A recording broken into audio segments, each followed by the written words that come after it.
ಸ್ನೇಹಿತರೆ, ನಮ್ಮ ಭಾರತದ ರಕ್ಷಣಾ ಬೆಳವಣಿಗೆಗಳ ಪ್ರತಿಯೊಂದು ಸುದ್ದಿಯೂ ನಿಮಗೆ ತಲುಪಬೇಕೆಂಬುದು ನಮ್ಮ ಉದ್ದೇಶ. ನಿಮ್ಮ ಒಂದು ಸಬ್ಸ್ಕ್ರೈಬ್ ನಮಗೆ ದೊಡ್ಡ ಪ್ರೋತ್ಸಾಹ.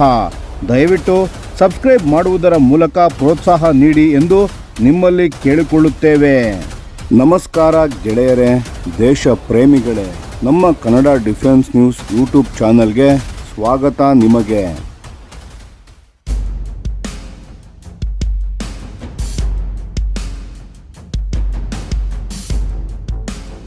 ಸ್ನೇಹಿತರೆ, ಇತ್ತೀಚೆಗೆ ಒಂದು ತುಂಬ ಮಹತ್ವದ ವಿಷಯ ಚರ್ಚೆಗೆ ಬಂದಿದೆ.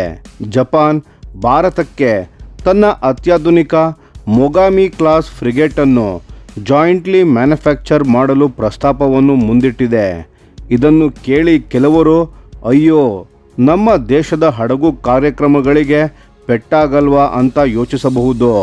ಆದರೆ ಇಲ್ಲಿ ನಿಜವಾದ ಚಿತ್ರಣ ತುಂಬ ಬೇರೆಯದೇ ಆಗಿದೆ. ಅದನ್ನು ಇವತ್ತು ಸಂಪೂರ್ಣವಾಗಿ ಅರ್ಥ ಮಾಡಿಕೊಳ್ಳೋಣ ಬನ್ನಿ. ಮೊದಲು ಒಂದು ವಿಷಯ ಸ್ಪಷ್ಟಪಡಿಸೋಣ. ಜಪಾನ್ ಈ ಪ್ರಸ್ತಾಪವನ್ನು ಇಟ್ಟಿರೋದು ಭಾರತದ ಪ್ರಾಜೆಕ್ಟ್ 17A ನೀಲಗಿರಿ ಕ್ಲಾಸ್ ಫ್ರಿಗೇಟ್ಗಳ ಜಾಗವನ್ನು ತೆಗೆದುಕೊಳ್ಳಲು ಅಲ್ಲ. ಅದು ಈಗಾಗಲೇ ಭಾರತದ ಬಳಿ ಇಲ್ಲದ ಆದರೆ ತುಂಬ ಅಗತ್ಯವಿರೋ ಒಂದು ವಿಶೇಷ ಕೇಪಬಿಲಿಟಿ ಅನ್ನು ತುಂಬಲು. ಇದು ಕಾಂಪಿಟೇಷನ್ ಅಲ್ಲ ಸ್ನೇಹಿತರೆ, ಇದೊಂದು ಸ್ಟ್ರಾಟಜಿಕ್ ಟೆಕ್ನಾಲಜಿ ಬ್ರಿಡ್ಜ್ ಆಗಿದೆ. ಜಪಾನ್ ಫಾರ್ಮಲಿ ಈ ಪ್ರಸ್ತಾಪವನ್ನು ಮಂಡಿಸಿದ್ದು ಮೊಗಾಮಿ ಕ್ಲಾಸ್ ಅಂದರೆ 30 FFM ಅನ್ನು ಭಾರತದ ಶಿಪ್ಯಾರ್ಡ್ಗಳಲ್ಲಿ ಪ್ರೊಡ್ಯೂಸ್ ಮಾಡಲು, ಅಂದರೆ ಜಂಟಿಯಾಗಿ ನಿರ್ಮಿಸಲು. ಅದು ಸಂಪೂರ್ಣ ಟೆಕ್ನಾಲಜಿ ಟ್ರಾನ್ಸ್ಫರ್ ಸಮೇತ, ಮತ್ತು ಇದು ಆತ್ಮನಿರ್ಭರ ಭಾರತದ ಚೌಕಟ್ಟಿನೊಳಗೆ ಬರುತ್ತದೆ. ಇದು ಸೂಪರ್ಫಿಷಿಯಲ್ ಕೊಲಾಬೊರೇಷನ್ ಅಲ್ಲ. Advanced automation architecture, integrated mast systems ಮತ್ತು ಮಾಡ್ಯುಲರ್ ಮಿಷನ್ ಕಾನ್ಫಿಗರೇಷನ್ ಸೇರಿದಂತೆ ಆಳವಾದ ಟೆಕ್ನಾಲಜಿ ಇನ್ಫ್ಯೂಷನ್ ಆಗಿದೆ. ಈಗ ಮುಖ್ಯ ಪ್ರಶ್ನೆ, ನೀಲಗಿರಿ ಕ್ಲಾಸ್ ಮತ್ತು ಮೊಗಾಮಿ ಕ್ಲಾಸ್ ನಡುವೆ ವ್ಯತ್ಯಾಸ ಏನು ಅಂತ. ಸ್ನೇಹಿತರೆ, ನೀಲಗಿರಿ ಕ್ಲಾಸ್ ಫ್ರಿಗೇಟ್ಗಳು ಬ್ಲೂ ವಾಟರ್ ಮಲ್ಟಿ ರೋಲ್ ಕಂಬ್ಯಾಟ್ಗಾಗಿ ವಿನ್ಯಾಸಗೊಂಡಿದ್ದು ಆ್ಯಂಟಿ ಏರ್, ಆ್ಯಂಟಿ ಸರ್ಫೇಸ್ ಮತ್ತು ಆ್ಯಂಟಿ ಸಬ್ಮೆರಿನ್ ವಾರ್ಫೇರ್ನಲ್ಲಿ ಅವು ಮಾಸ್ಟರ್ಗಳು. ದೊಡ್ಡ ದೇಹ, ಭಾರೀ ಶಸ್ತ್ರಾಸ್ತ್ರ, ಹೈ ಇಂಟೆನ್ಸಿಟಿ ನೌಕಾ ಯುದ್ಧಕ್ಕೆ ಸಿದ್ಧ. ಆದರೆ ಮೊಗಾಮಿ ಕ್ಲಾಸ್ ಒಂದು ಹೊಸ ಆಲೋಚನೆಯನ್ನು ತರುತ್ತದೆ.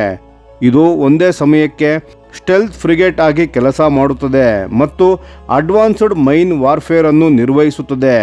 ಇದು ಯಾಕೆ ಮುಖ್ಯ ಅಂದರೆ, ಭಾರತವು ಈ ಮೈನ್ ವಾರ್ಫೇರ್ ಕ್ಷೇತ್ರದಲ್ಲಿ ಒಂದು ದೊಡ್ಡ ಶಾರ್ಟ್ ಫಾಲ್ ಅನ್ನು ಎದುರಿಸುತ್ತಿದೆ. ಭಾರತದ ಮೈನ್ ಕೌಂಟರ್ ಮೆಷರ್ ವೆಸೆಲ್ ಅಂದರೆ MCMV ಕಾರ್ಯಕ್ರಮ ವರ್ಷಗಳಿಂದ ಸಮಸ್ಯೆಯಲ್ಲಿ ಸಿಲುಕಿದೆ. ಬಂದರುಗಳನ್ನು, ಸಿ ಲೇನ್ಗಳನ್ನು ಮತ್ತು ಚೋಕ್ ಪಾಯಿಂಟ್ಗಳನ್ನು ನೇವಲ್ ಮೈನ್ಸ್ನಿಂದ ಸುರಕ್ಷಿತವಾಗಿ ರಕ್ಷಿಸಲು ನಮ್ಮ ಬಳಿ ಸಾಕಷ್ಟು ಕೆಪಬಿಲಿಟಿ ಇಲ್ಲ. ಇಲ್ಲಿ ಮೊಗಾಮಿ ನೇರವಾಗಿ ಉತ್ತರವನ್ನು ನೀಡುತ್ತದೆ. ಹೇಗೆ ಅಂದರೆ, ಇದು ಸಪರೇಟ್ ಮೈನ್ ಸ್ವೀಪರ್ಗಳ ಮೇಲೆ ಅವಲಂಬಿಸಿದೆ. ತನ್ನೊಳಗೆ ಅನ್ಮ್ಯಾನ್ಡ್ ಅಂಡರ್ ವಾಟರ್ ವೆಹಿಕಲ್ಸ್ ಮತ್ತು ಅನ್ಮ್ಯಾನ್ಡ್ ಸರ್ಫೇಸ್ ವೆಸಲ್ಸ್ ಅನ್ನು ಡೆಪ್ಲಾಯ್ ಮಾಡುತ್ತದೆ. ಮೈನ್ ಡಿಟೆಕ್ಷನ್ ಮತ್ತು ನ್ಯೂಟ್ರಲೈಸೇಷನ್ಗಾಗಿ ಒಂದೇ ಹಡಗಿನಲ್ಲಿ ಕಂಬ್ಯಾಟ್ ಕೇಪಬಿಲಿಟಿ ಮತ್ತು ಮೈನ್ ವಾರ್ಫೇರ್. ಇದು ಆಪರೇಷನಲ್ ಫ್ಲೆಕ್ಸಿಬಿಲಿಟಿ ಮತ್ತು ಕಾಸ್ಟ್ ಎಫಿಷಿಯನ್ಸಿ ಎರಡನ್ನೂ ತರುತ್ತದೆ. ಇನ್ನೊಂದು ತುಂಬ ಆಸಕ್ತಿಕರ ವಿಷಯ, ಕ್ರೀವ್ ಸೈಜ್. ನೀಲಗಿರಿ ಕ್ಲಾಸ್ನಂತಹ ಭಾರತೀಯ ಫ್ರಿಗೇಟ್ಗಳಲ್ಲಿ ಸಾಮಾನ್ಯವಾಗಿ ಸುಮಾರು 250 ಮಂದಿ ಕ್ರೀವ್ಗಳು ಇರುತ್ತಾರೆ. ಆದರೆ ಮೊಗಾಮಿ ಕ್ಲಾಸ್ನಲ್ಲಿ ಕೇವಲ 90 ಜನ ಇರುತ್ತಾರೆ. ಇದು ಹೇಗೆ ಸಾಧ್ಯ ಅಂದರೆ, advanced sensor fusion, automated damage control system ಮತ್ತು ಆಗ್ಮೆಂಟೆಡ್ ರಿಯಾಲಿಟಿ ಇಂಟರ್ಫೇಸಸ್ ಇರುವ ಒಂದು ಸರ್ಕ್ಯುಲರ್ ಕಂಬ್ಯಾಟ್ ಇನ್ಫಾರ್ಮೇಷನ್ ಸೆಂಟರ್. ಇದು ಫ್ಯೂಚರ್ ವಾರ್ಫೇರ್ನ ಮಾದರಿ. ಇಂಡೋ ಪೆಸಿಫಿಕ್ ತುದಿಯಲ್ಲಿ ಲಾಂಗ್ ಡೆಪ್ಲಾಯ್ಮೆಂಟ್ಸ್ ನಡೆಸ್ತಿರೋ ನೇವಿಗೆ ಇಷ್ಟು ಕಡಿಮೆ ಮ್ಯಾನ್ ಪವರ್ ಅಂದರೆ lower life cycle cost, better endurance ಮತ್ತು ಸಣ್ಣ ಲಾಜಿಸ್ಟಿಕಲ್ ಫುಟ್ ಪ್ರಿಂಟ್. ಇದು ಪ್ರಾಯೋಗಿಕವಾಗಿ ಎಷ್ಟು ದೊಡ್ಡ ಅನುಕೂಲ ಅಂತ ಯೋಚಿಸಿ. ಈಗ ಸ್ಟ್ರಾಟಜಿಕ್ ಡೈಮೆನ್ಷನ್ ನೋಡೋಣ. ಜಪಾನ್ ತನ್ನ ಪೋಸ್ಟ್ ವಾರ್ ಪೆಸಿಫಿಸ್ಟ್ ನಿಲುವಿನಿಂದ ಹೊರಬಂದು ಆಕ್ಟಿವ್ ಡಿಫೆನ್ಸ್ ಪಾರ್ಟ್ನರ್ಶಿಪ್ ಕಡೆ ಹೆಜ್ಜೆ ಇಡುತ್ತಿದೆ. ಅದು ಈಗಾಗಲೇ ಆಸ್ಟ್ರೇಲಿಯಾ ಜೊತೆ ಅಪ್ಗ್ರೇಡೆಡ್ ಮೊಗಾಮಿ ಡಿಸೈನ್ ಆಧಾರದ ಮೇಲೆ ಒಂದು ಮೇಜರ್ ಫ್ರಿಗೇಟ್ ಡೀಲ್ ಮಾಡಿದೆ. ಭಾರತಕ್ಕೂ ಇದೇ ರೀತಿಯ ಪ್ರಸ್ತಾಪವನ್ನು ನೀಡಿದೆ. ಇದು ಕ್ವಾಡ್ ಫ್ರೇಮ್ವರ್ಕ್ನೊಳಗೆ ಇಂಟರ್ಪ್ರೋಪಬಲ್ ನೇವಲ್ ಕೇಪಬಿಲಿಟೀಸನ್ನು ರಚಿಸುವ ದೊಡ್ಡ ಚಿತ್ರಣದ ಭಾಗ. ಶೇರ್ಡ್ ಲಾಜಿಸ್ಟಿಕ್ಸ್, ಕಾಮನ್ ಮೇಂಟೆನೆನ್ಸ್ ಇಕೋಸಿಸ್ಟಮ್ ಮತ್ತು ರಿಯಲ್ ಟೈಮ್ ಆಪರೇಷನಲ್ ಕೋಆರ್ಡಿನೇಷನ್ ಇವೆಲ್ಲ ಒಟ್ಟಾಗಿ ಇಂಡೋ ಪೆಸಿಫಿಕ್ ಶಕ್ತಿ ಸಂತುಲನದಲ್ಲಿ ತಮ್ಮ ನಿಲುವನ್ನು ಇನ್ನಷ್ಟು ಗಟ್ಟಿಗೊಳಿಸುತ್ತವೆ.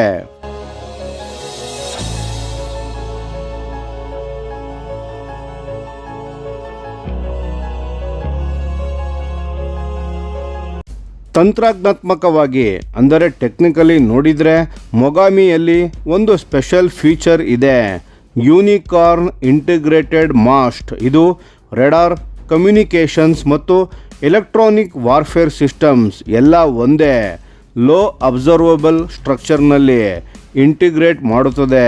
ಇದರಿಂದ ರೆಡಾರ್ ಕ್ರಾಸ್ ಸೆಕ್ಷನ್ ಕಡಿಮೆ ಆಗುತ್ತದೆ, ಸೆನ್ಸಾರ್ ಪರ್ಫಾರ್ಮೆನ್ಸ್ ಹೆಚ್ಚಾಗುತ್ತದೆ ಮತ್ತು ಜಪಾನ್ನ ಶಿಪ್ ಬಿಲ್ಡಿಂಗ್ ಇಕೋಸಿಸ್ಟಮ್ನ ಎಫಿಷಿಯನ್ಸಿ ಬಗ್ಗೆ ಹೇಳೋದಾದರೆ ಅವರು ಒಂದು ಮೊಗಾಮಿ ಕ್ಲಾಸ್ ಹಡಗನ್ನು ಕೇವಲ 2 ರಿಂದ 3 ವರ್ಷದಲ್ಲಿ ಡೆಲಿವರಿ ಮಾಡ್ತಾರೆ.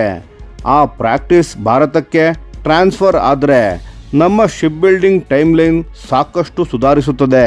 ಸ್ನೇಹಿತರೆ, ಜಪಾನ್ ನಮ್ಮ ಸ್ವಂತ ಸ್ವದೇಶಿ ಪ್ರೋಗ್ರಾಂಗಳನ್ನು ರಿಪ್ಲೇಸ್ ಮಾಡಲು ಬಂದಿಲ್ಲ, ನಮ್ಮ ಶಿಪ್ ಯಾರ್ಡ್ಗಳಿಗೆ ಕಾಂಪಿಟೇಷನ್ ಕೊಡಲು ಬಂದಿಲ್ಲ. ಬದಲಾಗಿ ನಮ್ಮ ಬಳಿ ಇಲ್ಲದ ನೆಕ್ಸ್ಟ್ ಜನರೇಷನ್ ನೇವಲ್ ಟೆಕ್ನಾಲಜಿಯನ್ನು ವೇಗವಾಗಿ ತರಲು ಒಂದು ಕೊಲಾಬರೇಟಿವ್ ಪ್ಯಾತ್ವೇಯನ್ನು ತೆರೆಯುತ್ತಿದೆ. ನಿಜವಾದ ಲಾಭ ಇರೋದು ಮತ್ತೊಂದು ಫ್ರಿಗೇಟ್ ಕ್ಲಾಸ್ ಪಡೆಯುವುದರಲ್ಲಿ ಅಲ್ಲ, modular mission architecture, advanced automation ಮತ್ತು ಇಂಟಿಗ್ರೇಟೆಡ್ ಸೆನ್ಸಾರ್ ಇಕೋಸಿಸ್ಟಮ್ಗಳನ್ನು ಅರ್ಥ ಮಾಡಿಕೊಳ್ಳುವುದರಲ್ಲಿ. ಅವು ಮುಂದಿನ ದಿನಗಳಲ್ಲಿ ಭಾರತದ ಸ್ವಂತ ನೇವಲ್ ಪ್ಲಾಟ್ಫಾರ್ಮ್ಗಳಿಗೆ ಅಳವಡಿಸಿಕೊಳ್ಳಬಹುದು. ಇದು ಜಪಾನ್ ಮತ್ತು ಭಾರತದ ಡಿಫೆನ್ಸ್ ಪಾರ್ಟ್ನರ್ಶಿಪ್ನ ಒಂದು ಹೊಸ ಅಧ್ಯಾಯ ಮತ್ತು ಇದು ಭಾರತದ ನೇವಲ್ ಫ್ಯೂಚರ್ಗೆ ಒಂದು ಸ್ಟ್ರಾಟಜಿಕ್ ಟೆಕ್ನಾಲಜಿ ಬ್ರಿಡ್ಜ್ ಆಗಲಿದೆ. ಸ್ನೇಹಿತರೆ, ಈ ವಿಷಯ ನಿಮಗೆ ಉಪಯುಕ್ತ ಅನಿಸಿದರೆ ದಯವಿಟ್ಟು ಕಾಮೆಂಟ್ ಮಾಡಿ ತಿಳಿಸಿ. ಧನ್ಯವಾದಗಳು.